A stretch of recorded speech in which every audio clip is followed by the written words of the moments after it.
Жывы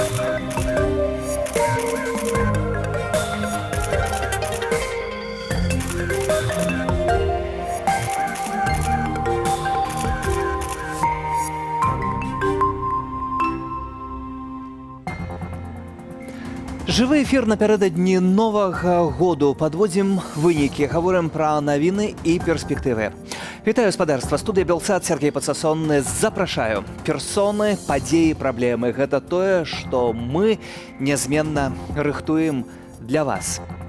А сёння адразу некалькі знакавых народзінаў. Палітвязень, палітолог і аналітык Валерыя Касцюгова у свой дзень народзінаў за кратамі. Мы віншуем і жадаем вызвалення. 45 гадоў спаўняецца палітвязню, палітыку і грамадскаму дзеячу Паўлу Севярынцу. Свабоды перадусім. 75 Ніне Багінскай, сімвалу беларускага пратэсту, маленькай жанчыне з вялікім бел-чырвона-белым сцягам. Даўгалецця, здароўя і данесці гэты сцяг да вольнай Беларусі.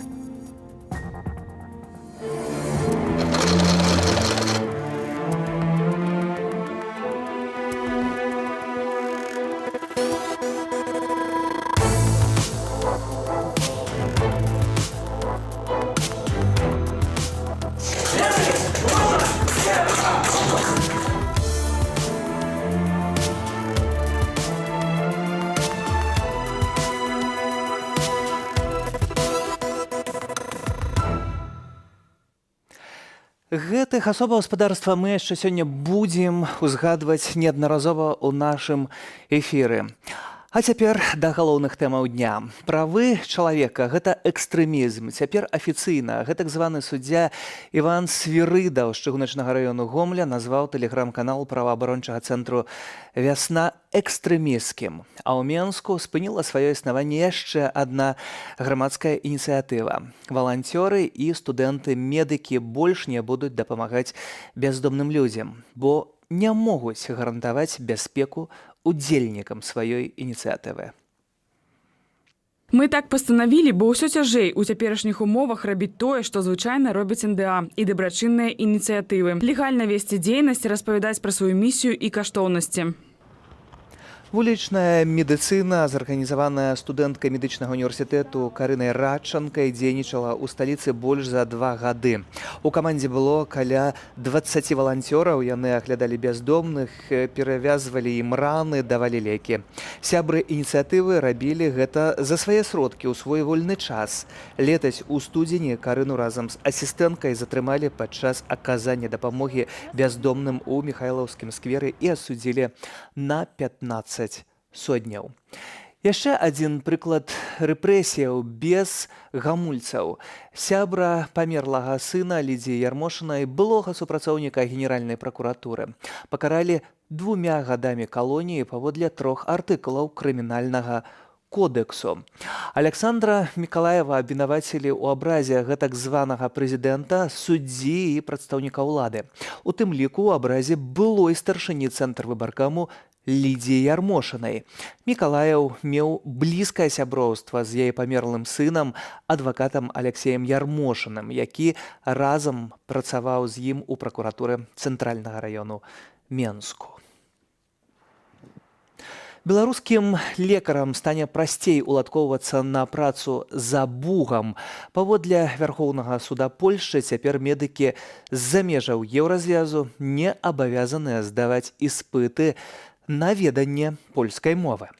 Каб атрымаць працу ў Польшчы медыкам з Беларусі, ўсё яшчэ неабходна пацвердзіць свой дыплом у консула і атрымаць згоду, каб займацца прафесіяй адміністра аховы здароўя і ад раённай медычнай рады. Польшча паступова спрашчае доступ да прафесіі лекара для іншаземцаў. У першую чаргу гэта звязана з пандэміяй каронавіруса і дэфіцытам уласных медычных кадраў.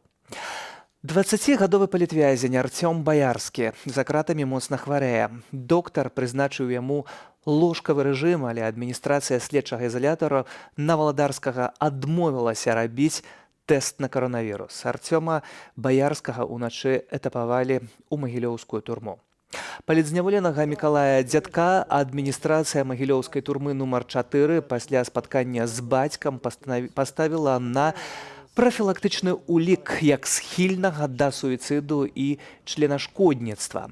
Павел Вінаградаў перад затрыманнем пакінуў зварот да беларусаў, у якім просіць людзей дапамагаць ягонай сям'і, а яму самому пісаць лісты за краты. Паводле жонкі палітвязня на Паўла завялі 3 крымінальныя справы. І яшчэ пра аднаго палітвязня. Нарадзіўся ў Воршы ў сям'і журналіста і школьнай настаўніцы. У 22 гады зазнаў першы арышт. Сёлета страціў бацьку і не здолеў з ім развітацца. У яго гадуецца сын Францішак пад пільным вокам жонкі Вольгі і маці Тацяны. Сёння шматразоваму вязню сумлення і дзейнаму палідзняволенаму сустаршыню беларускай хрысціянскай дэмакраты Паўлу Севярынцу 45. Калегі і сябры дасылаюць самае цёплае зычэнне і у тым ліку праз наш эфир. Я передаю тебе поздравления туда, где ты находишься, и благословения от Господа во всех твоих делах, во всех твоих решениях. И хочу сказать, что есть люди, такие люди сильные волей, есть люди сильные характером. Но очень мало людей сильных и волей, и характером, и силой духа. Поэтому я желаю тебе, чтобы ты сохранил силу духа там, где ты находишься. Мы віншуем нашего шановного сябра. Мы его вельми любим. Передаем гарячее привітання его близким, его сябрам, его родным. И жадаем им и нам всем, чтобы мы его дочекалися на волі. И разом зустріли нашу перемогу з червоно-белыми стягами на площах наших городов. Живе Беларусь, живе з Богом. Дорогі Павел, з днем народження тебе. Для мяне ты заўсёды быў прыкладам мужнасці і вытрымкі. Жадаю табе як найхутчэй сустрэцца са сваёй сям'ёй, жонкай, сынам і са сваімі сябрамі. Вішу вас з днем народження. Жадаем вам 3 мужских М. Моцы веры, мужнасці і мудрасці. А таксама ў гэты складаны час здароўя і натхнення, спаўнення мараў і нашай падтрымкі. Дорогі Павел, дякую тобі за тое, что ты ёсць такі, як ты ёсць. Дякую, что ты показываешь прыклад, что быць вольным – это не значит быць без кайданкоў. Але я жадаю табе, каб у наступным годзе ты быў не просто вольны духам, а быў вольны і жыў у вольнай краіне і адзначаў усе свае святы, сямейныя і дзяржаўныя разам з маці, разам з жонкай, з сынам і сваімі братамі і сёстрамі і са сваімі сябрамі. Так, як і сказаў сам Ісус Христос, і гэта чытаецца ў пачатку года у нас у царкве, што ён прыйшоў вызваліць палонных, адкрыць тюрмы, каб усім нам была свабода. Свабода ў Христе. І гэта я хочу табе пажадаць. Будзем свабодны, будзем жыць у новай краіне. Хай будзе з намі Бог, хай Бог пераможа разам з намі. Вось со мной иконка Маці Буслаўскай, с которой я приехала, которую я берагу и храню. Гэта Маці Буслаўская, гэта ахоўніца Беларусі, нашай беларускай зямлі. Таму мы абавязкова пераможам, усё будзе добра. Ты абдымеш сваю жонку, свайго сына, і мы з табой убачымся і абдымемся. Усё будзе добра. Віншую тебе, Павел. Мы ганаруся табой, і мы ўсе беларусы ганарымся табой. Жыве Беларусь! Да ўсіх гэтых словаў застаецца гаспадарства толькі далучыцца, а да нашага эфіру далучаецца лідар руху салідарнасці разам, спадар Вячаслаў Сіўчык, які наўпрост з акцыі едзе на наш эфір. Вітаю. Добрый вечер. Спадар Вячаслаў, можа на пачатак пра гэтую акцыю? Вот только что закончилась акция в Варшаве, был пикет, солидарность с Павлом Северинцем, и начинается в Центре белорусской солидарности. Вот теперь, о 18 године, началась уже вечерина солидарности с одним лидером белорусской оппозиции, с старшиней БХД, ведомым белорусским политиком, пісьменнікам, на вялікі жаль, вельмі вядомым палітвязням, потому что гэта уже 8-й дзень народзінаў, который Павел сустракает за кратами. Вот будет вечерина солидарности с Павлом Северинцем, на которой я так само паспрабую паспець пасля вашего эфира. Спадарожа Вячеслав, ось вы кажаце, што гэта 8-й дзень народзінаў, калі Павел Северынец за кратамі. Я сапраўды шмат гадоў ад самага пачатку існавання Белсату тут працую і увесь час памятаю, што ў нашых навінах таксама затрыманне Паўла Северынца, дзень народзінаў Паўла Северынца, які за кратамі, сям'я северынцаў, якія ўвесь час пад пераследам. Гэта рэаліі не толькі 20-го альбо 21-го года, правда? Абсолютно слушна. І ось якраз я сёння, калі выступаў перед беларусамі, якія былі салідарны з Павлам, расказваў некалькі рэчаў, в тым ліку, калі Павла першы раз асудзілі на суткі, это была «Беларусь в Европу» акция Молодого фронту. Я сам был досково шокаваны, хотя уже были массовые арышты, это уже не первые были арышты. Бо он был вельмі талентавіты студэнт на той час, і гэта было просто бачна.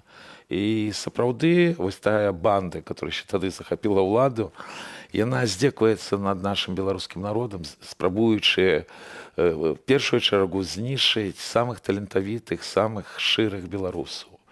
І вось бачыце, як доля павярнулася, тады гэта былі суткі, а Павел даўным-давно толькі на сутках, вось гэтым сумнавідомым цяпер на весь свет акрэсціна, правёл больш года. Вось. І в тым ліку былі страшныя 75 сутак, калі его арыштавалі 7 чэрвеня незаконна на Камаровцы і трымалі 75 суток уже в концлагере Окрестина, где уже и в чэрвені, и в ліпені были вот тыя катаванні, з якімі пасля стыкнуліся десяткі тысяч беларусаў, катаванні, которые былі страшныя. І вот бачыце чалавек, які паслядоўна і мужна адстойвае беларускую ідэю.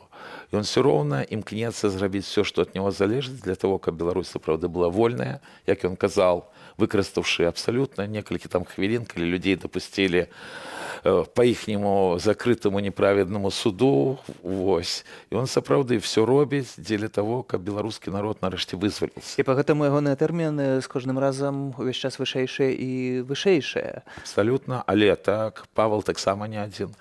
Сёння ему 45 гадоў. Я хотел бы нагадать, что сегодня таксама 75 гадоў Нине Богинской, которая десятигодиями так чистяком просто ратует гонор беларускай Абсалютны нацыі. сімвал беларускага пратэсту. Абсолютно. І больш того, таксама, яны ж друг друга таксама вельмі добра ведаюць, і абодва А геолагі. вы таксама іх ведаеце вельмі добра. Так, і яны абодва геолагі. Вось, то есть тут яшчэ все-таки наша спецыяльнасць таксама дабро нясе Беларусі, тому што Ніна Багінская гэта шляхетная жанчына, которая адначасна вельмі мужная, паслядоўная, і якая просто не прызнае вот эту банду, которая кіруе Беларусію, в адкрытую кажа, так, што яны робяць. Таких людей вельмі мало. Я ніколі не забуду, калі был страшны 17-й год, калі ламалі в тым ліку і сілавыя структуры, спрабуючы вычысціць іх ад беларусаў. Чалавек, я пра спадарніну кажу, яна выходзіла тады на ганак КДБ больш 2 тыдняў. Што толькі за яе не рабілі, яна Выходзіла адна вельмі часта на вялікай плошчы. Я памятаю гэтыя фотаздымкі, калі яна адна стаіць пасярод вялікай плошчы са сцягам. Абсолютно. Лишь калі на прыступках КДБ было страшней. Тыя, хто хацеў да яе далучыцца, яны просто не вытрымлівалі того ціска, который адразу на іх накідываліся. Все гэта вельмі непросто. І вы ведаеце, калі была абарона Курапатаў некалькі гадоў тому назад, якраз на дзень народзінаў і Ніны Багінскай, Павла Северынца, яны былі арыштаваны. Вось. На вялікі жаль, вот рэпрэсіі таксама аб'ядноўваюць вот наших лепшых людзей Беларусі. Гэта сапраўды людзі, которые абсолютно свядома робяць нават немагчымыя рэчы для того, каб беларускі народ все-таки меў правы і свабоды. Спадарожа Вячеслав, героі краіны, але ворагі сённяшняй дзяржавы. Гэтыя людзі, бо дзяржава зрабіла іх ворагамі. І У мяне ўвесь час таксама ўзнікае пытанне. Сёння раніцай, напрыклад, калі я бачу, што піша маці Паўла Северынца ў сябе на Фейсбуку, якой баліць увесь час за тое, што адбываецца. Павел не змог развітацца нават з бацькам, бо сёлета адышоў ягоны бацька. Таксама ў спадарыні Ніны забралі лецішча, так выставілі на аўкцыён, на шчасце, не знайшлося адважных людзей, гэтак званых, каб яго набыць. Сёння таксама дзень народзінаў у вядомай палітолаг Валерыі Касцюговай. Так супадаюць гэтыя даты. Усё гэта змушае таксама задацца пытаннем, ці мы, беларусы, годныя гэтых ахвяраў? Абсолютно годные. Больше того, ситуация по Павлу Северинцу, она наогул граничная. Вы же цудоўна разумеете, что в лукашыцкіх застенках у человека нема практычна маневра, и для того, каб захаваць себе як асобу, таксама трэба прыкладаць вельмі шмат намаганняў. Але ж нават будучи за кратами, поглядите, так, нават те листы, которые не пропускают, те, которые прорываются на волю Павла Северинца, іншых наших политвязней, это и змагання за Беларусь. Я абсолютно шчыра лічу, что вось менавіта наши герои, которые не сдались вот к этой лукашыцка-путинской банды, яны як вот некие знічы, некие походни, якія дазволят белорусскому народу все-таки вызволиться из этого рабства, которого накидывают ведь час со всхода. Бо нават за гэты уже 28 год пошел, так, як Лукашенко при ўладзе, ахвяравалі, сядзелі ў Беларусі нават не десятки тысяч беларусаў, сотні тысяч, а может миллионы. И рано ці позна павінна быць справядлівасць. Бо тое, што робяць, напрыклад, і з Павлом Северинцем, то, што рабілі з Нінай Багінскай, то, што робяць наогул з беларусамі, которых штодзень сёння арыштоўваюць, збіваюць, страшныя суды адбываюцца штодзень, немыслимые тэрміны, которые Европа не бачила десятки гадоў, которые нам нагадывают на сталінскія часы. Это все абсолютно несправедліва. Павінна быць справядлівасць. І вот якраз вельмі хацелася бы так, вот каб зараз уже святы у нас, святочный павінен быць настрой, нягледзячы на то, что часы цяжкія, вот, каб все-таки вот все ахвяры беларускай нации, которые были в нашей гісторыі, сапраўды шмат кто аддавал свое жыццё за Беларусь. Вот тыя ахвяры, которые были в наших вачах, яны прывялі до того, каб беларускі народ стал гаспадаром сваёй хаце, каб беларусы мелі тыя правы і свабоды, которые ёсць в 21 стагоддзі. Бо мы люди, і мы маем на гэта права. Петро Вячеслав, напрыканцы нашай размовы, што б вы сказалі беларусам пад Новы год? Я вельмі хацеў бы, каб здарыўся просто Божий цуд, і сапраўды адбылася беларуская перамога, потому что зараз ситуация в Беларусі страшная, там реальная гуманитарная катастрофа. На жаль, информация о том, что реально отбывается по репрессиях, достаточно мало, и она фильтруется. И ще страшная рэч ёсць, яна навязана і тымі перамовамі, которые были в Санкт-Петербурге паміж гэтымі двумя страшнымі людзьмі, Путиным и Лукашенком. Это тое, что небяспека войны не ёсць теория. Але ж нават гэтых умовах я абсолютно шчыра лічу вот эту лукашыцка-путинскую банду, когда сёння кіруюць нелюдзьмі. Я глубоко перекананы, что люди все-таки мацнее не люди. И все-таки перамога будзе за беларусамі. Просто вельмі хацелася, каб сапраўды здарыўся цуд, і гэтая перамога прыйшла вельмі хутка. У нас был Дзень свабоды, бо мне асабіста таксама вельмі балючае тое, што Павел Северинец за кратамі, і тое, што тысячы политвязняў сёння за кратамі, з которых афіцыйна вызнаны только крышку менш тысячи, а реально их в некалькі разоў больш. І тое, што гэтая банда до такой ступені абнаглела, што яна не только в открытую кажа, што у них не до законаў, так, яны і далей збіраюць, тым ліку праз гэты незаконны, нелегітимны рэферэндум, далей накидываць прыгон на весь беларускі народ. Таму вельмі хацелася, каб была перамога, каб наш народ вызваліўся ад того прыгона, які накінула гэтая банда. І каб ахвяраў было як мага менш. Абсолютно слушна. Бо самае галоўнае гэта людзі. Дзякую вам за гэтую размову. Вячеслав Сеўчык, лідар руху салідарнасці разам спадарства, маім і вашым госцям. І яшчэ адно, лісты палітвязням, невялічкая частка вялікай беларускай салідарнасці. Пішуць ім дарослыя і дзеці, пішуць, каб нагадаць, мы разам, мы пра вас не забыліся, чакаем і спадзяемся на хуткую сустрэчу. Удзел у гэтым бяруць сярод іншых вядомыя актывісты Ян Грыб і Тацяна Зялко.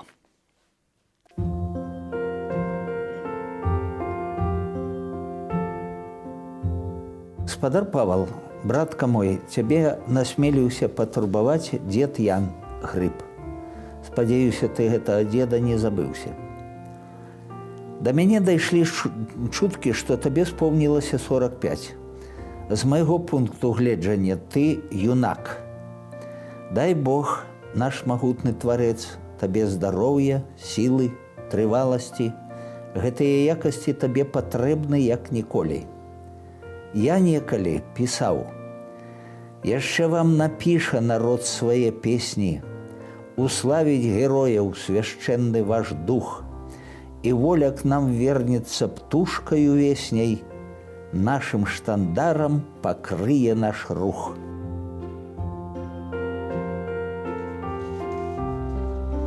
Очень хочется их поздравить, очень хочется сказать, что мы их ждем всей душой. Мы хотим с ними встретиться, мы хотим их здесь встречать и видеть в мирное время, на воле здесь, дома, чтобы они быстрее вернулись домой. У многих дети дома, или родители старые, или бабушки, дедушки, или еще. Или просто им надо учиться и работать. Просто они не доучились. Многих вырвали из университета или института. Вы же понимаете, что это? Я сама знаю, что это такое. У меня 2 детей, правда, они уже давно-давно взрослые. Сама училась когда-то, сколько бы мне лет не было, но я ж помню все-таки это время, что вот это все нужное. И люди этим жили, живут.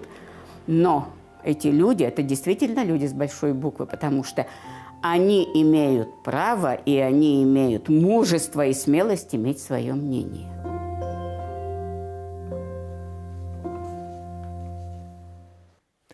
«967 чалавек цяпер прызнаныя ў Беларусі палітычнымі вязнямі. Адзін з іх, Уладзімір Гарох, быў затрыманы ў так званай карэліцкай справе аб нібыта планаваных беспарадках у Карэлічах і Наваградку пасля прэзідэнцкіх выбараў.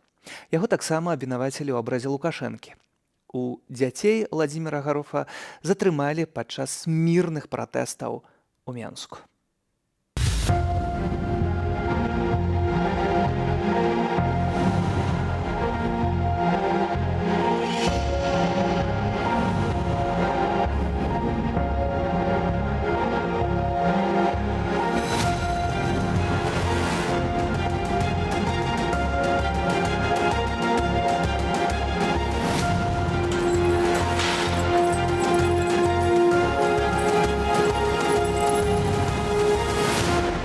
Я люблю вас усіх, я люблю свой народ.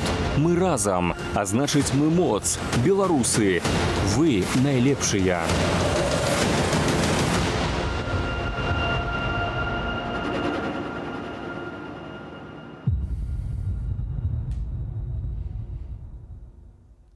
І яшчэ адна палітзняволенае спадарства, у якой сёння дзень народзінаў. Вядомая беларуская палітолаг, спадарыня Валерыя Касцюгова, якая неаднаразова была госцяю у тым ліку і маіх эфіраў.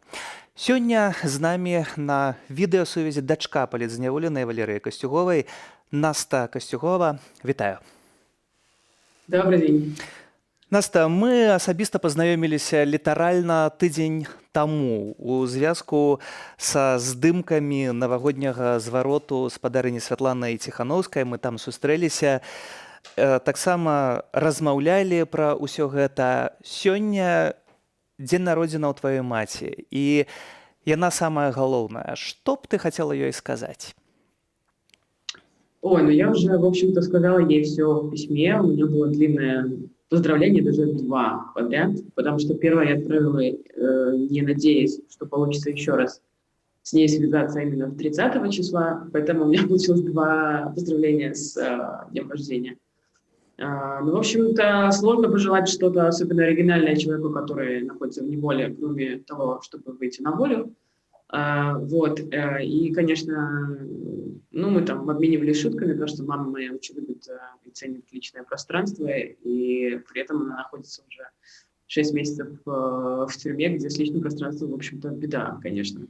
Вот, но при этом у нее замечательная компания. Я вот буквально сегодня получила от нее в ответ тоже письмо, огромное, на 6 страниц, в котором она рассказывала, как она праздновала коляды в тюрьме, вообще впервые в жизни, в принципе, такой праздник она праздновала, и они с соседками по камере, значит, накрывали какой-то там вроде как стол, как, насколько это там возможно в тех условиях, значит, праздновали, читали какие-то колядные молитвы, в общем, все прям по-серьезному.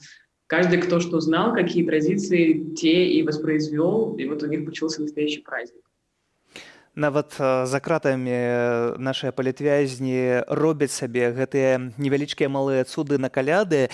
Для нас заўсёды спадарня Валерыя была такім нашым экспертам, які прыходзіў, якая была вельмі сур'ёзная, вельмі адказная. Мы заўсёды бачылі гэтую стылёвую жанчыну ў эфірах. Гэта палітолаг, рэдактарка сайту «Наша мнение», галоўная рэдактарка гэтага зборніка «Беларускі ежегоднік» таксама.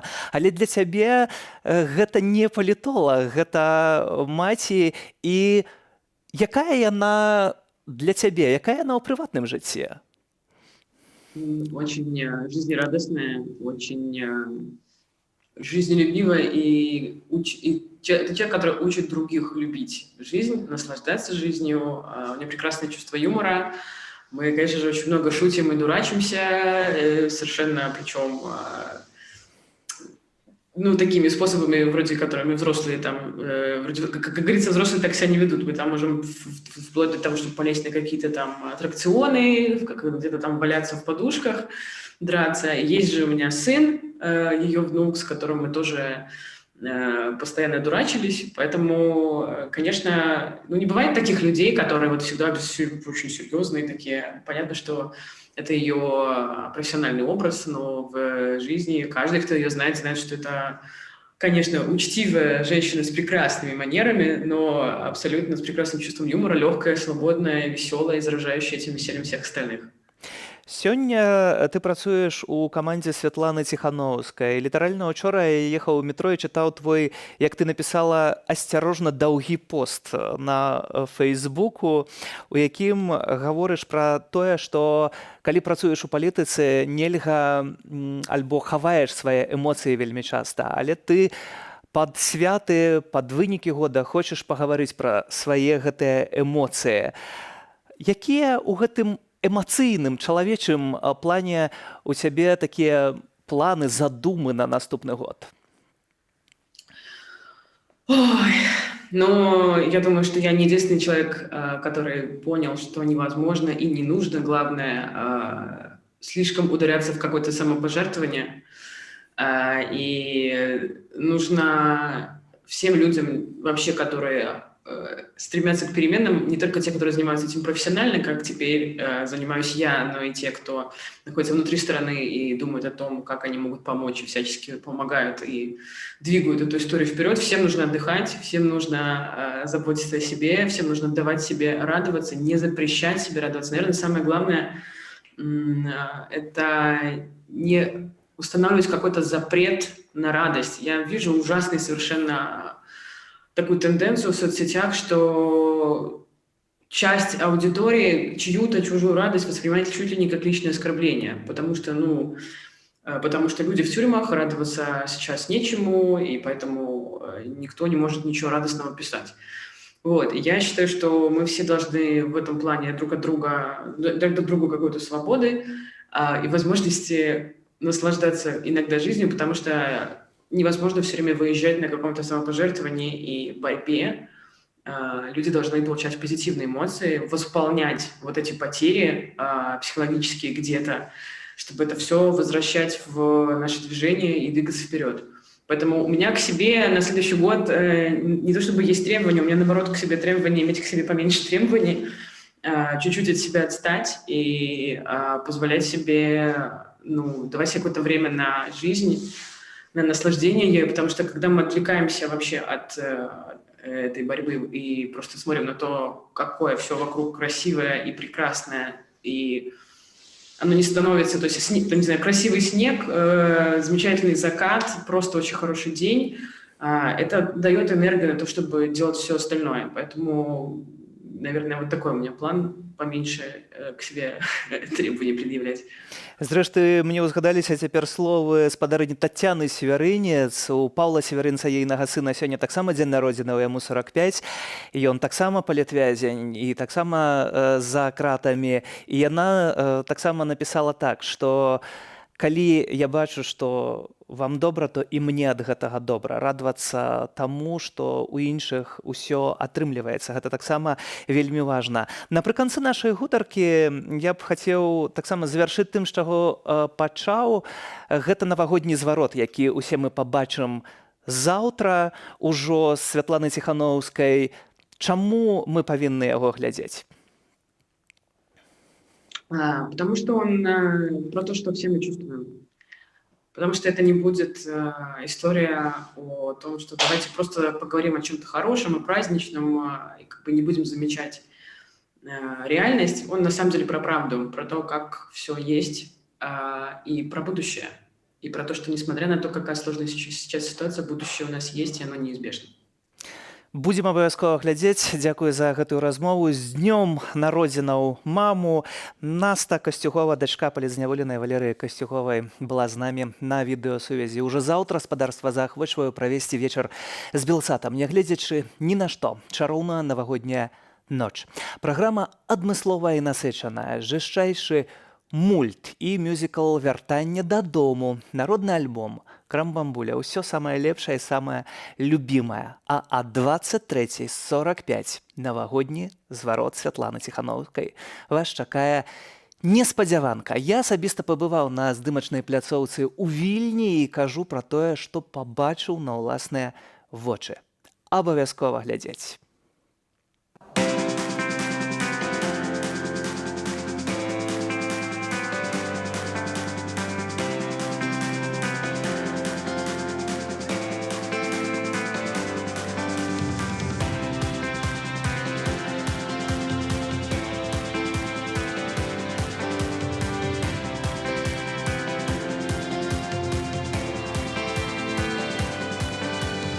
Кожны, хто хоча перамен, павінен пачуць наш агульны зварот да беларусаў аб тым, што наша справа працягваецца, што мы ўсе разам ідзем да перамогі і каб натхняць людзей.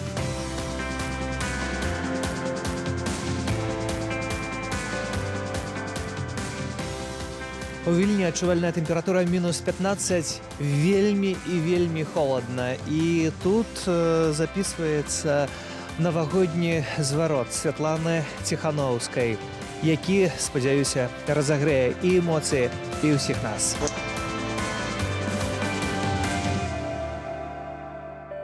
Все, што мы робім, перш за ўсё дзеля палітычных вязняў.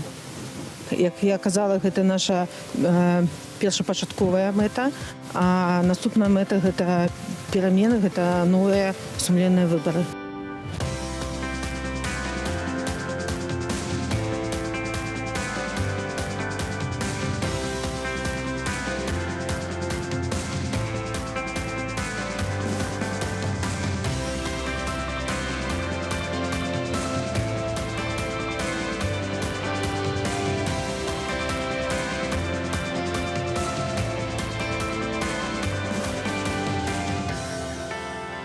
У нас у новым годзе ўсё атрымаецца.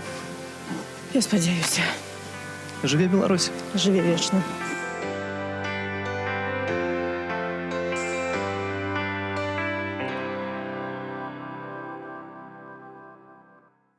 Будзьма ў навагодні вечар усе разам з Белсатам. На жаль, як ніколі шмат нашых суайчыннікаў будуць сустракаць Новы год не дома. Некаторыя на чужыне, у вымушанай эміграцыі.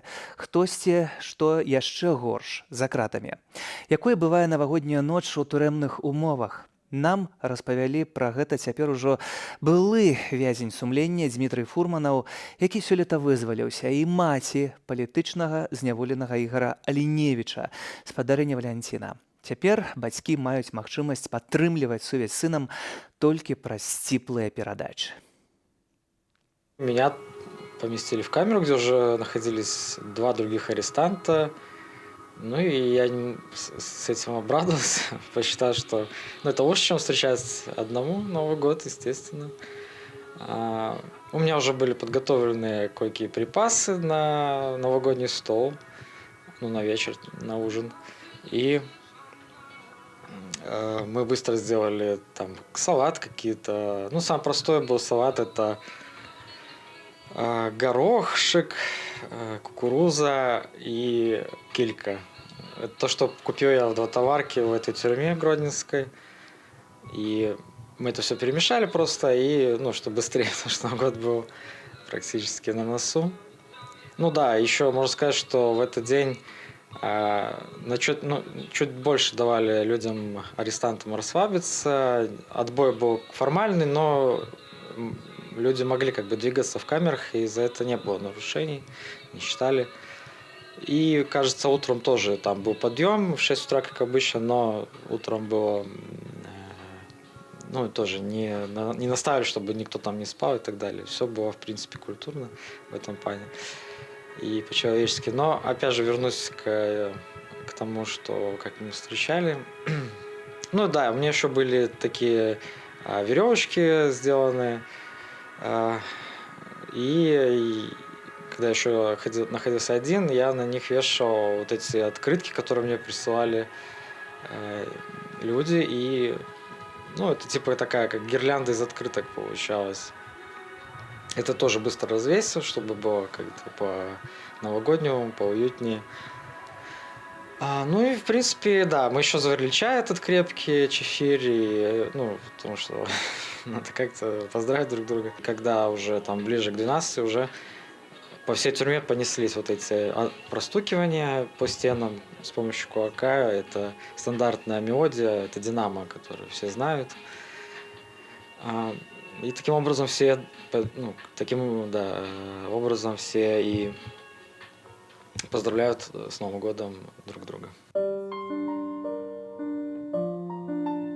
Такое состояние перед Новым годом – это, ну, вот как-то помочь и людям, которые находятся в беде, и не дать упасть духом себе. Ну, как-то я еще после суда не совсем пришла в себя, поэтому, конечно, о себе и о том, как мы с мужем будем встречать Новый год, я как-то еще не задумывалась. Я вот думаю, как сделать так, чтобы поздравить тех, которые, ну, вот, за кратами. А это не так просто сделать. Ну вот мы как-то ухитряемся и какие-то красивые придумать и открытки, и написать хорошие слова, и какие-то пряники новогодние найти, потому что, ну, сами понимаете, торты и все. И когда люди спрашивают, почему нельзя вот передавать какие-то новогодние такую атрибутику, сказали, это тюрьма, и они не должны радоваться празднику. Он написал такое поздравление нам. Дорогие мама и папа, поздравляю с Новым годом. Прошлый год выдался, мягко говоря, необычным, даже более того. Неслыханные, поражающее воображение события, одно за другим уж точно не оставили равнодушным и безучастным ни одного человека. И, как мы видим, все знаковые события не закончились. Я желаю, чтобы все успешно завершилось и нормализовалось, но только в уже новой, лучше предыдущей нормальности, чтобы успешно прошли через волны пандемии, политические вихри, и мы, наконец, воссоединились дома. Я вас очень люблю, горжусь и духовно всегда с вами. Ваш сын Игорь. Ну и вот он такое четверостишье написал. Гордо реют листики петрушки на квадратном камере стола. Зелени пучки в железных кружках нам напоминают о земле. Но это вместо, я думаю, что петрушку передавали, это у них вместо елочки было. Я очень красивую открытку послала, не знаю, дойдет она или нет, но там, так как его фамилия Оленевич, то открытка с оленями. Ну и я написала большого оленя папа, поменьше мама, а олененка это Игорь.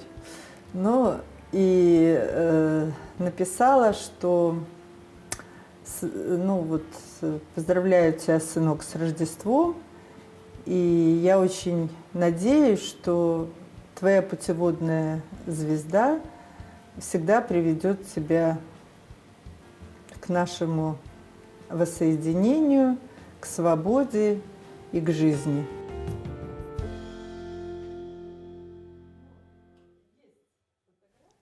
А тым часам міністэрства адукацыі загадала ліквідаваць менскія ліцэі нумар 1 і 2. Адметна, што раней чыноўнікі абвяргалі падобныя планы.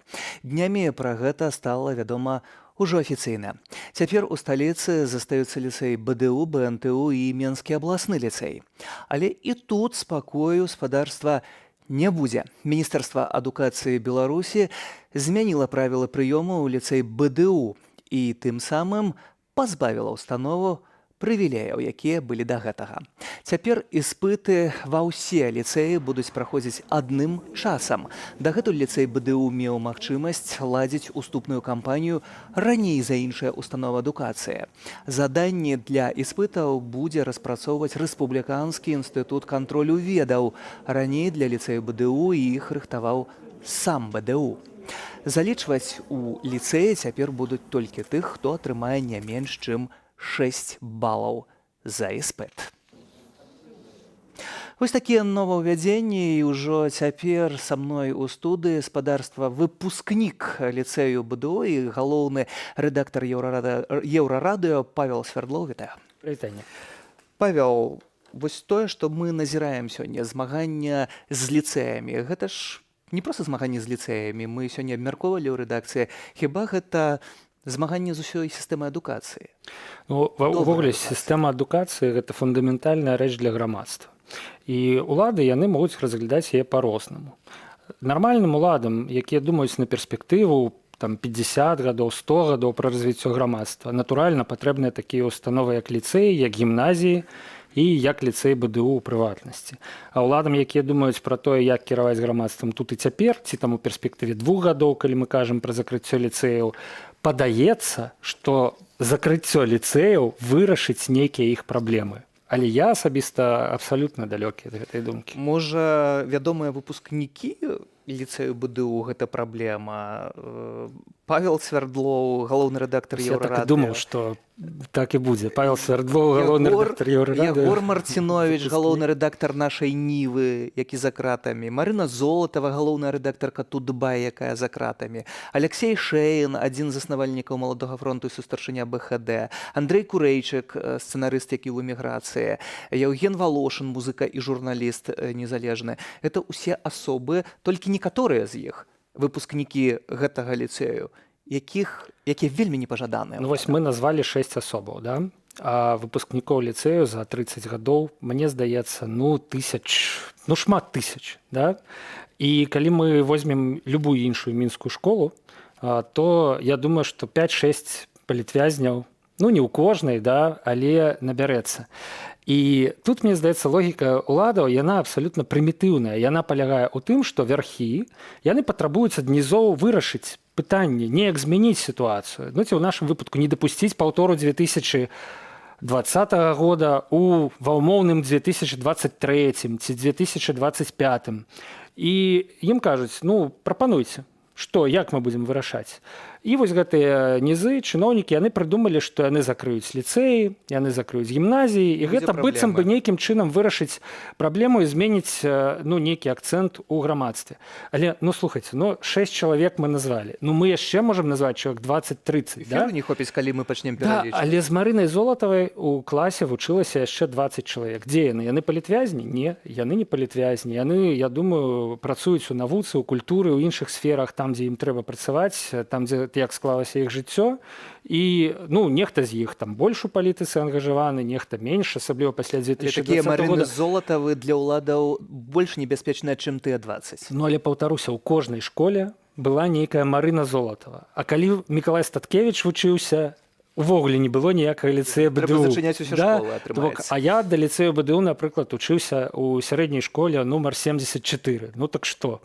Як бы і дае цяпер гімназія. Што тады пужае ў гэтых ліцэях? Гэта месца вальнадумства, гэта месца, дзе вучаць думаць. Што пужае? Я думаю, што розныя людзі ва ўладах напужаныя ліцэямі па-рознаму. Ну вось першая вось гэтая гіпотэза пра тое, што гэта такая прапанова наверх. Давайте вот предпрымем, да, закрыем ліцэі, гэта выправіць сітуацыю. Другое гэта, канешне, тое, што вось летась адбывалася з гімназіямі, да? Гэта нейкая класавая такая вось варажнеча. Ах, там дзеці атрымліваюць лепшую адукацыю, чым у іншых школах, да? Нет, давайте не будзе такога. Давайте усе будуць адначасова здаваць іспыты. Чаму, напрыклад, іспыты ў ліцэі БДУ праводзіліся раней? Таму што дзецям давалі магчымасць паспрабаваць свае сілы. Зразумела, што не ўсе вераць у тое, што яны паступяць у ліцэй БДУ. І калі ты меў такую спробу, ты мог пайсці, падаць дакументы, ты не прайшоў па іспытах, але ты паступаеш пасля ў нейкія іншыя з меншым конкурсам, да, навучальнай установы. Цяпер такой магчымасці не будзе. Цяпер у школьніка выбар ці адразу, верачы ў свае сілы, трываць нейкую вельмі жорсткую канкурэнцыю ў ліцэі, да, ну, ці паступаць у нейкую установу прасцей. І вось я абсалютна не згодны з тым, што ліцэй гэта кубло такой апазіцыі, да? Нам, калі мы вучыліся, нам казалі... Але калі чалавек думаць умее, гэта хіба і ёсць ужо апазіцыйнасць па мерках сённяшняй улады? Вось так разважаючы, мы дойдзем да таго, што ў іншых школах не вучаць думаць. Вучаць часамі думаць па шаблоне? Вучаць думаць шаблон. Я думаю, што ў ліцэі такога хапае, але, канешне, вот што, дзе я спыніўся, да, што нам казалі ў ліцэі? Што ліцэіст — это ніякі не прывілеяваны школьнік, да? Ліцэіст мае права вучыць больш за ўсіх і ведаць больш за ўсіх. Працаваць больш за ўсіх, так? Да, то бок, да, мы там вучылі больш за ўсіх, да, мы там ведалі больш за іншых. Але гэта не таму, што ліцэй БДУ гэта, ну, вось нейкая там, ну, вось там робяць нейкіх, вот адсоўваюць адных школьнікаў ад тых, которые туды не паступілі. Але ўсё ж такі прымаюць лепшых і выпускаюць лепшых. Тут мы не можам з гэтым паспрачацца. Зрэшты, прапаную таксама паслухаць пра закрыццё ліцэяў менскіх. Метадолаг і кандыдат педагагічных навук Святлана Мацкевіч дала нам каментар. Давайте паслухаем і вернемся да размовы. Режим сейчас борется не с лицеями как таковыми, да, и не с какими-то учреждениями. Режим борется с мышлением. Режим борется со всем, что претендует на перспективу, что претендует на будущее, что все, что претендует на повышение планки развития в Беларуси. Вось такі каментар, а літаральна перад нашым эфірам Саўмін зацвердзіў праграму патрыятычнага выхавання насельніцтва, што прыцягнула маю ўвагу. Савет адмысловы з 52 асобаў, але там ёсць такія прозвішчы, як міністр абароны Віктар Хрэнін, старшыня КДБ Іван Серцель, Александр Шпакоўскі, Вадзім Гігін, намеснік міністра ўнутраных спраў Мікалай Карпянкоў. Чаму, якому патрыятызму нас збіраюцца вучыць? Ну, нашы ўлады, яны разумеюць патрыятызм як адданасць менавіта ўладам. І паўсюль яны, вось гэтае слово ўлады, яны проста падмяняюць словам дзяржава ў сваёй рыторыцы, да? То бок, калі яны кажуць, што ў Вільні беглыя апазіцыянеры гэта людзі, якія хацелі разбурыць беларускую дзяржаву, гэта абсалютна маніпуляцыя, да? Гэта былі праціўнікі беларускіх уладаў, але чым збіралася кіраваць Ціханаўская, стаўшы прэзідэнтам, калі б яна хацела разбурыць беларускую дзяржаву. Але гэта ўжо нас панесла далёка ад ліцэяў, да? Цягне ў іншы кірунак, а гэта... Але я не магу не пагадзіцца са спадарняй Мацкевіч, і мы, у прынцыпе, з гэтага пачыналі размову. Так, мысленне – гэта тое, што цэняць добрыя ўлады, якія думаюць пра развіццё грамадства, і тое, чаго баяцца дрэнныя ўлады, якія думаюць пра тое, як бы ім захаваць сябе. Гэта, у прынцыпе, з часоў Ніколы Макіявелі. І гэта мы ўжо ўсё праходзілі, вось тое, што я хацеў сказаць. Мы гэта ўсё праходзілі ў гісторыі, і тут тыя, хто трымаюць сёння ўладу ў Беларусі, не выключэнне. І таксама ім трэба зазірнуць у гісторыю, бо ўсе мы ведаем, чым гэта скончылася. Дзякуй за гэтую размову. Павел Свердлоў, выпускнік ліцэю БДУ і галоўны рэдактар Еўрарадыё. На жаль, спадарства, 2021 год быў нешчаслівы на страты беларусаў, якія пакінулі прыкметны след у мастацтве, культуры, грамадскім жыцці. Сёння узгадваем найбольш адметных асобаў, якія сышлі ад нас у гэтым годзе.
І яшчэ крышачку вынікаў году. Офіс Святланы Ціханаўскай публікуе спадарства лічбы году. Да іх зараз прыгледзімся ўжо разам са старэйшым дарадцам Святланы Ціханаўскай. Франак Вечорка на сувязі, вітаю. Добрый вечер. Франак, больш за 200 тысяч чалавек уступілі ў план перамога. Гэта тое, што прыцягнула асабіста маю увагу. 200 тысяч чалавек гатовыя да барацьбы, гатовыя да змагання. Агучвае гэтую лічбу упершыню, бадай, ваш офіс. Што гэта значыць? Мы цэлы год рэкламавалі гэты план перамога як спосаб мабілізацыі людзей на крытычна важны момант. Байпол супольна з прафесіяналамі з розных сфераў распрацоўваюць адмысловыя інструкцыі, і кожная сацыяльная група, кожны чалавек, які хоча паспрыяць вызваленню Беларусі, ці то на заводзе, ці то на дзяржпрадпрыемстве, у Менску ці ў рэгіёнах, і ён у пэўны момант атрымае канкрэтны план дзеянняў. І наша задача, каб у гэтым пляне было не 50 тысяч, не 100 тысячаў, а мінімум паўмільёна. І гэты плян мы будзем нарошчваць і ў 2022 годзе. Пытанне, калі ён будзе запушчаны. Вось гэтага мы сказаць дакладна не можам сёння. Ну, яшчэ трэба папрацаваць да паўмільёна. 200 тысяч гэта, канешне, уражвае, але да паўмільёну яшчэ доўга. З іншага боку, рабочы рух 18,7 тысячаў. Хіба крышку малавата? Рабочы рух мог бы быць болей, але тыя людзі, якія запісаліся, яны верыфікавалі сваю працу, сваё працоўнае месца, ці то даслалі дакументы, ці фотку з свайго завода, прадпрыемства. Важна, каб там было болей людзей. Толькі тады, калі будзе пэўная лічба, можна будзе абвяшчаць пра пачатак нацыянальнага страйку. А пакуль мы працягваем заклікаць працоўных і з Менску, і з рэгіёнаў далучацца да рабочага руху. І, ў прынцыпе, мы працягваем разглядаць страйк як адну з найбольш эфектыўных формаў барацьбы з рэжымам. Лічбы, якія ўражваюць: 130 міжнародных выступаў Святланы Ціханаўскай, 559 інтэрв'ю, 360 сустрэчаў. І, канешне ж, вынікі. 59 краінаў не прызналі Лукашэнку прэзідэнтам, 41 краіна ўвяла абмежаванні супраць рэжыму, 525 акцыяў салідарнасці, 34 праекты дапамогі бежанцам і рэпрэсаваным. Гэта ўсё поспехі, безумоўна.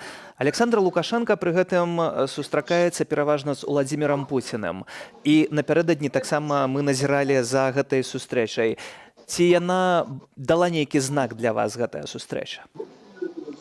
Замежная дзейнасць нам дапамагае. Гэта не вырашэнне ўсіх праблемаў, але гэта спроба ціснуць на рэжым, ізаляваць яго, а таксама расколваць эліты, номенклатуру, якая атачае Лукашэнку.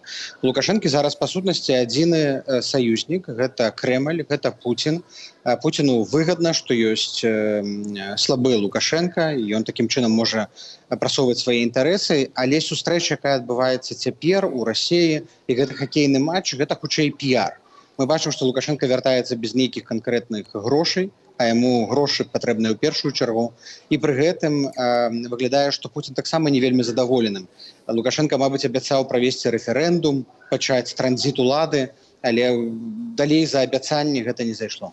Таксама вядомы расійскі палітолог Андрей Суздальца ў нашым учорашнім эфіры сказаў пра тое, што Лукашенко можа стаць такой картай гандлю паміж Вашынгтонам і Крамлём. Ці ў гэтым кірунку вы таксама зазіраеце, бо сустрэча Байден-Пуцін ужо неўзабаве? Ну, па-першае, мы павінны дабівацца таго, каб ніякіх размоваў пра Беларусь не адбывалася без удзелу беларусаў. Другое, мы павінны быць за сталом, а не на стале. Это не вельмі добра, калі супердзяржавы абмяркоўваюць лёс Беларусі. Ну, а наконт таго, ці гучыць Лукашенко ў размовах паміж Пуцінам і Байденам, мы, на жаль, поўнай інфармацыі мець не можам, але мы заўжды паўтараем, што Лукашенко мінуўшчына. Гэта грамадзянін, які захапіў уладу ў краіне. Але калі вы хочаце дапамагчы сапраўды вырашыць крызіс у Беларусі, дапамажыце нам дэмантаваць дыктатуру і правесці новыя выбары.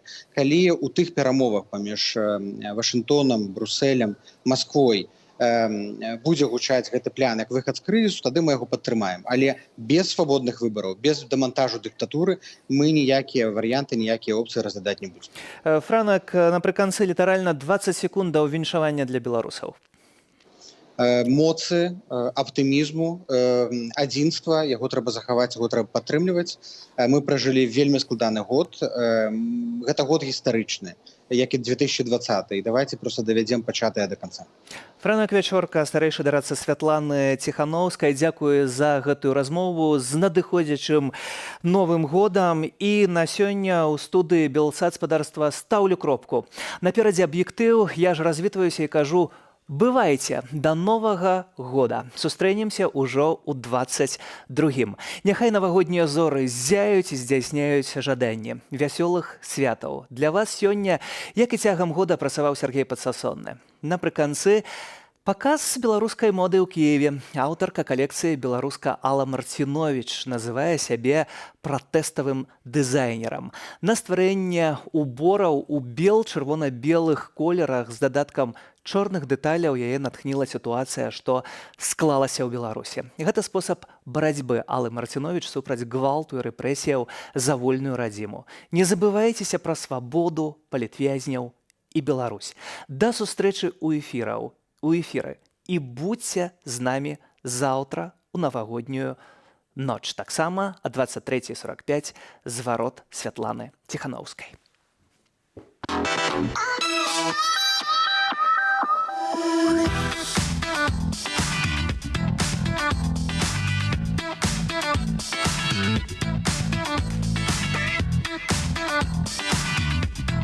Власть захватили преступники, грубо говоря, поэтому таким образом мы выражаем свой протест и продолжаем борьбу.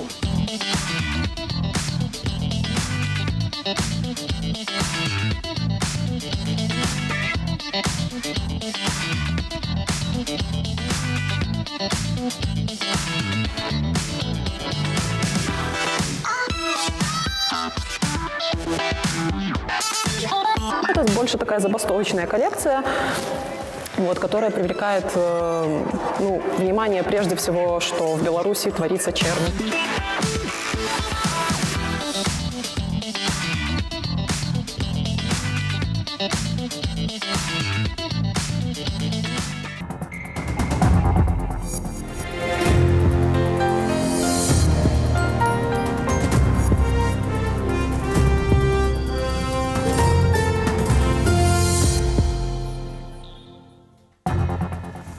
Добрый вечер, спадарства. З вами Ярослав Стешик на Белсаце. Объектив. Починаем.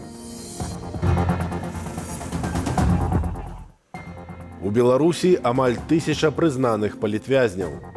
Важно понимать, что эта цифра все равно далеко и близко не покрывает всех тех, кто подвергся репрессиям, продолжает им подвергаться.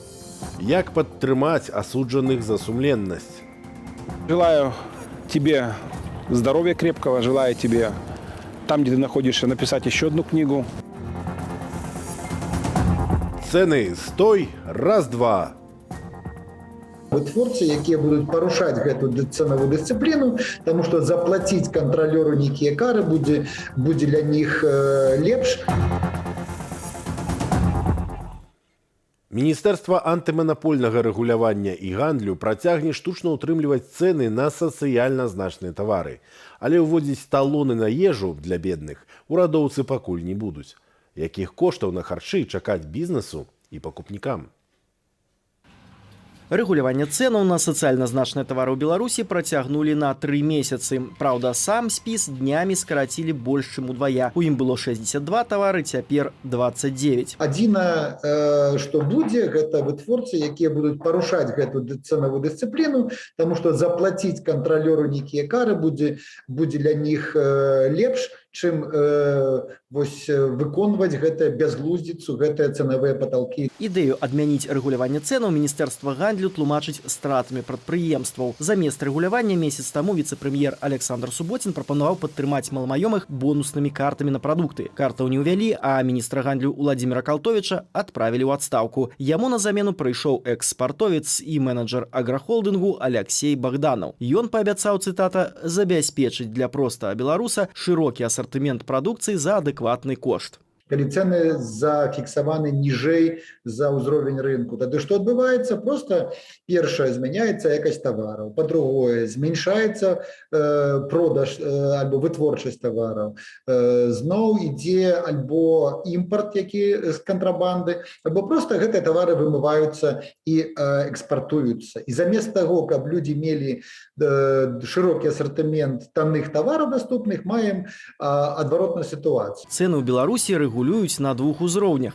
Па-першае, урад вызначае столь, вышэй за якую вытворцам нельга павышаць цэны. У спісе з 29 сацыяльна значных тавараў бульба, малако, курынае мяса, хлеб, цукар. А вось туалетную паперу, рыбу і мыла з яго нядаўна выкінулі. Па-другое, урад вызначае максімальныя гандлёвыя нацэнкі для крамаў. У спісе тавараў, закранутых такім рэгуляваннем, тыя ж базавае малако, хлеб і мяса, плюс некаторыя прадукты даражэйшыя, напрыклад, рыба і спагетці. Да рэгулявання цэнаў у пандэмію звярнуліся шмат якія краіны, тлумачыць украінскі эканаміст Олег Пендзин. Но когда у вас в мире за год на 32% выросли цены на продукты питания в долларовом эквиваленте, когда доходы населения, особенно малообеспеченных слоев, не растут тем темпом, который может обеспечить сохранение паритета покупательной способности на должном уровне, тогда, конечно, государство должно вмешиваться. Улады Беларусі рэгулявалі цэны на тавары яшчэ на світанку кіравання Лукашэнкі з 1996 года. Пастаянны кантроль цэну адмянілі ў перыяд лібералізацыі ў 2016 годзе, але з красавіка 2020 часовае рэгуляванне ўвесь час падаўжаюць. Пры гэтым Беларусь застаецца лідарам у інфляцыі ў рэгіёне. Паводле Белстату цэны ў краіне выраслі больш як на 10%. Акрамя Беларусі часовае рэгуляванне цэнаў на прадукты ў перыяд пандэміі ўводзіла Расія. Гэты сродак мае намер выкарыстоўваць і Украіна. Цена на газ у нас 1100-1200 долларов за 1000 метров кубических. Это где-то порядка, считайте, там 50 гривен куб, 55 гривен куб. Это очень дорого. И в этих условиях, конечно, производители социально значимых продуктов питания, напрямую говорят правительству о том, что они могут не удержать цены. У адрозненне ад Украіны ў Беларусі цэны растуць не з-за падаражэння газу і не толькі з-за скарачэння вытворчасці, выкліканага пандэміі. На думку Ярослава Романчука, беларусы страцілі давер да ўладаў, таму не інвестуюць, а трацяць грошы. Рост цэнаў у такой сітуацыі непазбежны. Александр Попко, Белсат. Беларускія праваабаронцы прызналі палітвязнямі 970 чалавек. І нашыя сухграмадзяне сядзяць за кратамі ў невыносных умовах. Так 20гадовага Артёма Баярскага уначы этапавалі ў магілёўскую турму і адмовіліся рабіць тэст на каронавірус. Хоць ён мае ўсе прыкметы хваробы, і лекар прызначыў яму ложкавы рэжым. Ірына Дарафейчук.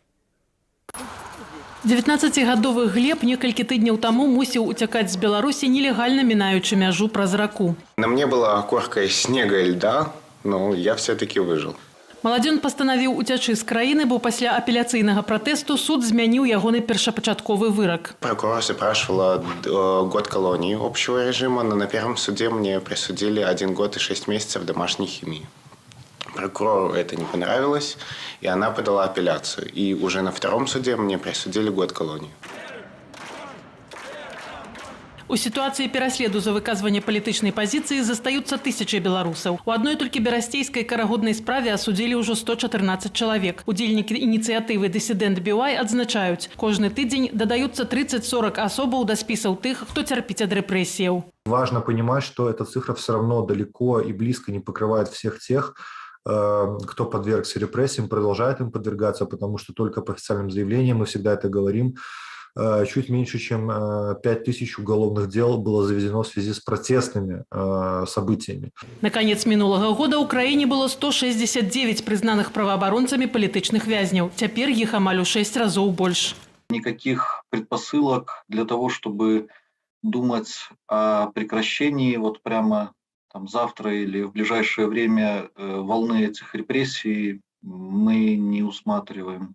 Адзначыўся гэты год і рэкорднымі ў гісторыі незалежнай Беларусі тэрмінамі зняволення паводле палітычных матываў. Першым, хто атрымаў больш за 10 гадоў зняволення, стаў Віктор Бабарыка. Сябры ягонага штабу Марыя Калеснікава ды Максім Знак атрымалі адпаведна 11 і 10 гадоў калоніі. Блогераў і палітыкаў у гэтак званай справе Ціханаўскага пакаралі тэрмінамі ад 14 да 18 гадоў, а Эдуарда Пальчыса 13 гадамі зняволення. Па 18-20 гадоў пазбаўлення волі атрымалі 4 фігурантаў гэтак званай справы анархістаў.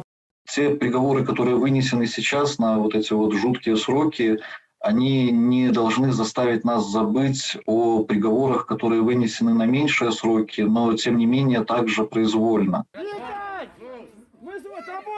Тыя, хто застаецца ў месцах зняволення, зазнаюць ціск, які вельмі часта можна назваць катаваннем. А часам нават гінуць у турме, як гэта сталася з 50-гадовым Вітольдам Ашуркам. Палітвязняў не адпускаюць на пахаванні родных. Развітацца з памерлымі бацькамі не здолелі ні Павел Севярынец, ні Валерыя Касцюгова. Праваабаронцы фіксуюць свядомае ігнараванне ў турмах супраць эпідэмічных і нават санітарных нормаў. З маім сябрам Андрусем Войнічам ўжо не 1,5 месяца няма ніякай сувязі.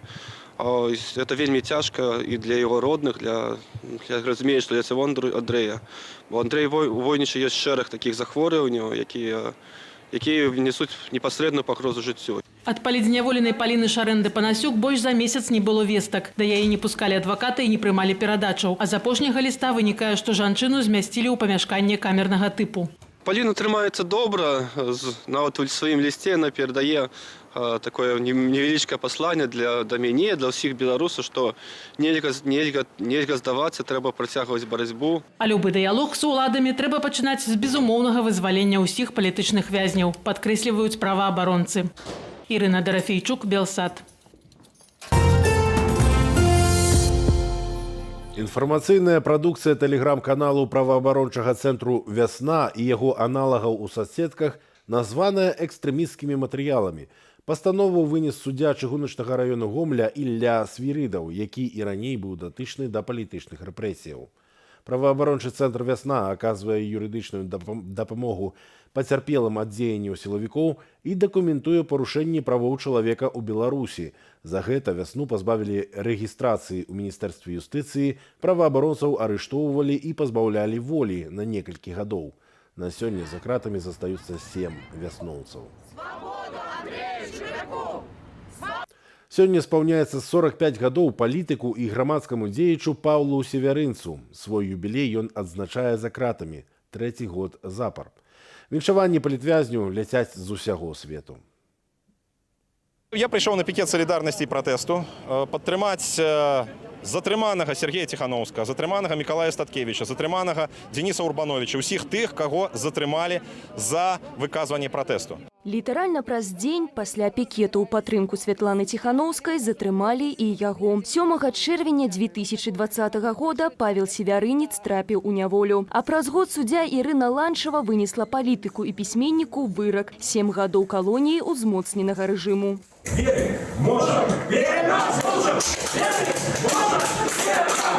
Павел Севярынец у 90 быў намеснікам старшыні партыі БНФ і старшынём Маладога фронту. У 2005-м яго абвінавацілі ў арганізацыі акцыю пратэсту і пакаралі абмежаваннем волі. 2 гады палітык працаваў на гэтак званай хіміі на лесанарыхтоўках. Пасля акцыі пратэсту 19 снежня 2010-го Севярынца ізноў асудзілі на 3 гады хіміі. Сёння, у дзень народзінаў Паўла Севярынца, за краты шклоўскай калоніі, у якой ён адбывае свой тэрмін зняволення, ляцяць віншаванні ад ягоных калег і сяброў. Мы віншуем нашего шановного сябра. Мы его вельмі любим. Передаем гарячее привітанне его близким, его сябрам, его родным. Поздравляю тебя, твою семью, твою супругу и твоего прекрасного сына с тем, что у них такой замечательный папа и муж. И желаю тебе здоровья крепкого, желаю тебе там, где ты находишься, написать еще одну книгу. Дякую, что ты показываешь приклад, что быть вольным – это не значит быть без кайданков. Але я жадаю тебе, каб у наступным годзе ты был не просто вольны духом, а был вольны и жил у вольной краине. 30 снежня дзень народзінаў святкуе і Ніна Багінская. Яна стала адным з сімвалаў пратэстаў супраць фальсіфікацыі прэзідэнцкіх выбараў 2020 года. Спадарыню Ніну дзесяткі разоў затрымлівалі. Пазней звычайна адпускалі без складання пратаколу. На акцыях Ніна Багінская нязменна з'яўлялася з бел-чырвона-белым сцягам, сімвалам свабоды. Свабоды, якая калісьці будзе сапраўдным падарункам і для спадарыні Ніны, і для Паўла Севярынца, і для ўсіх, хто марыць пра вольную Беларусь. Наста Печанькова, Белсад. І ў працяг тэмы рэпрэсіяў. У Менску закрываюць адразу 2 ліцэі. Спецыялісты прагназуюць згортванне дзейнасці ліцэяў па ўсёй Беларусі. Таксама Мінадукацыя змяніла правілы прыёму ў ліцэі. Падрабязней Уладзімір Старыковіч. Менгарвыканкам пацвердзіў закрыццё ліцэяў нумар 1 і нумар 2 ў Менску. Чакаецца, што навучэнцаў перавядуць у гімназію, а будынак аднаго з закрытых ліцэяў аддадуць педагагічнаму каледжу. Аб гэтым факце ў сваім фейсбуку паведаміў вядомы педагог Яўген Левянт. Нет никакого объяснения причин закрытия лицеев. Ни внятного, ни невнятного. Более того, нет никаких документов по этому поводу. Вероятно, ни один чиновник не хочет подписывать распоряжение о закрытии лицеев, чтобы не брать на себя ответственность за абсурдное и одновременно преступное, на мой взгляд, решение. Такія дзеянні выглядаюць лагічным працягам яшчэ леташняй заявы Лукашэнкі аб тым, што ў ліцэях, цытата, «мы выхавалі новае свабоднае пакаленне, якое нас цяпер і ўпікае». Режим сейчас борется не с лицеями как таковыми, да, и не с какими-то учреждениями. Режим борется с мышлением. Режим борется со всем, что претендует на перспективу, что претендует на будущее, что все, что претендует на повышение планки развития в Беларуси. Пазней у праект новага кодексу аб адукацыі ўключылі тэзісы аб рэарганізацыі і ліквідацыі ліцэяў, у прыватных школах прайшлі праверкі, а мінулай зімой цяпер ужо былы міністр адукацыі Ігор Карпенка асабіста прайшоўся па ліцэях, задаўшыся пытанням аб іх значнасці і неабходнасці. Важным в этом лицейском образовании является как раз формирование и способствование тому, чтобы проявились способности, интеллектуальные и творческие способности, заложенные у детей, просто по факту их рождения. Бацькі менскіх ліцэістаў з неафіцыйных паведамленняў настаўнікаў ужо ведалі аб магчымым закрыцці ліцэяў і да апошняга змагаліся за права дзяцей атрымоўваць якасную адукацыю. Паказальна, што яшчэ 1 снежня ў тэлеграм-канале Міністэрства адукацыі з'явілася фактычна дэзінфармацыя аб тым, што так званыя дэструктыўныя каналы ілгуць аб запланаваным закрыцці лицеев. Як же можно супрадзейнічаць с такой стратегией режиму? Офис Светланы Тихановской инициировал подготовку образовательного проекта, целью которого является как раз предоставление неформальных образовательных инициатив, в то онлайн, которые будут компенсировать недостаток белорусского компонента в образовании для детей, находящихся сейчас вынужденно за границей, но этой платформой также смогут пользоваться и белорусские школьники, остающиеся в стране. У гэтым жа месяцы набыла моц пастанова Мінадукацыі нумар 243, якая змяняе правілы прыёмы ў ліцэі і фактычна пазбаўляе ліцэй БДУ, з якога летась забралі дакументы Лукашэнкавай унучкі і малодшы сын парасткаў самакіравання. Ліцэй у БДУ гэтая навучальная установа лічыцца адной з самых прэстыжных. Ліцэй цяпер не зможа праводзіць іспытаў у траўні, а нормы для ацэнкі будзе распрацоўваць Рэспубліканскі інстытут кантролю ведаў, а не сам Белдзяржуніверсітэт. Уладзімір Старыковіч, Белсад. Гаспадарства сканчаецца 2021 год, і ў ім назаўжды застаюцца людзі, вартыя павагі, якія пакінулі нам сваю спадчыну. Давайте разам узгадаем іх добрым словам.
Але жыццё працягваецца. Наперадзе 22 год. Спадзяемся, ён прынясе нам больш радасці. А каб адныя маглі святкаваць, іншыя мусяць працаваць. У навагоднюю ноч цягнікі сталічнага метро будуць хадзіць да 4 ранішняй гадзіны, але адчувальна радзей. А 1 студзеня метро адновіць працу паводле звычайнага графіку, а палове на 6. Універмагі ў апошні дзень снежня будуць працаваць да 9 вечара. 1 студзеня харчовыя крамы працуюць у звычайным рэжыме, а ва універмагах будзе выходны. У Менску камунальнікі рыхтуюцца да навагодніх выклікаў і аварыяў, будуць дзяжурыць больш за 20 экіпажаў аварыйнай службы. Медыкі 31 снежня будуць мець графік працоўнага дня, а 1 і 2 студзеня святочнага. Гэта ўсе навіны, але праз момант вас чакае размова дня. Такая, як сёння, бывае толькі раз на год.